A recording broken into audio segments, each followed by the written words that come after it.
sumber informasi untuk mendapatkan lowongan pekerjaan yang berprestasi di mana ya? Ini boleh disebutkan nggak ya, Mas Givari? Boleh saja, boleh saja. Boleh apa ya? Portalnya. Kalau saya dari dulu saya selalu pakai satu sih, Jobstreet, karena di sana nggak pernah ada penipuan ya. Maksudnya gini, teman-teman juga harus waspada karena saya juga pernah mendapatkan email penipuan gitu, Mas Givari, undangan interview tapi ternyata ditipu.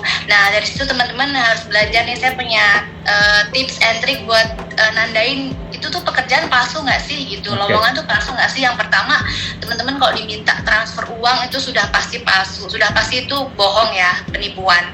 Karena nggak mungkin kita mau bekerja malah diporotin, tuh sangat tidak masuk akal.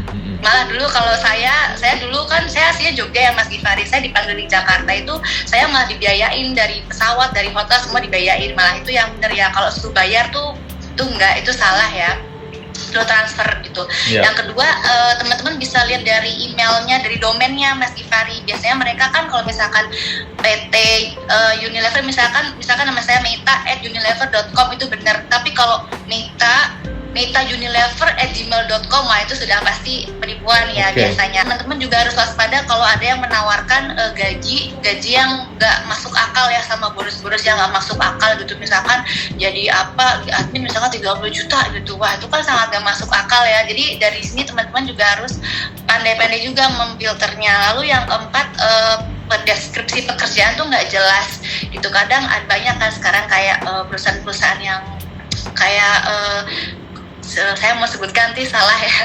Kalau perusahaannya tolong jangan disebutkan ya. Tapi memang itu adalah beberapa tips tadi dari Mbak Meta untuk mengetahui apakah lamaran pekerjaan itu asli atau tidak. Yang pastinya. Ya benar, sama dicek juga. Ini Mas Givari, dicek. Kita bisa googling ya. Terus sama sekarang kan, kalau saya pribadi, saya suka lihat dari Instagram juga. Pasti kan perusahaan mana sih yang nggak punya Instagram gitu ya sekarang. Jadi kalau misalkan dia alamatnya harus jelas, nomor telepon harus jelas, email, website mereka harus jelas kayak gitu. Jadi teman-teman juga harus pandai-pandai juga untuk menerima informasi. Atau kan memang kita kadang fresh grad tuh pengennya kerja gitu ya, Mas Givari, pengen langsung kerja gitu. Jadi asal embat aja demi jangan. Dia teman-teman harus pintar juga untuk pilih-pilihnya. Kalau saya satu tadi si Jobstreet sih yang nggak pernah tipu-tipu gitu sih.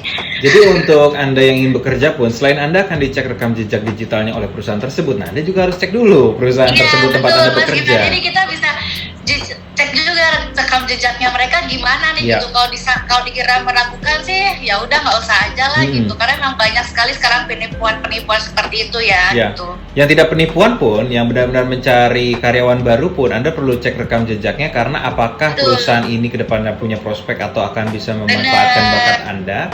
Dan Anda juga masuk ke dalam situ apakah cocok gitu sesuai dengan profesi atau talenta Anda. Nanti takutnya udah capek-capek ngelamar cuma dapat kecewa karena memang profesi yang Anda lamar ke sana tuh memang tidak terlalu dicari yang perusahaannya, jadi nggak klop ya. Benar Mas Givari. Kalau saya sih lihat perusahaan tuh yang going concern-nya ada yang ke depan gitu kayak.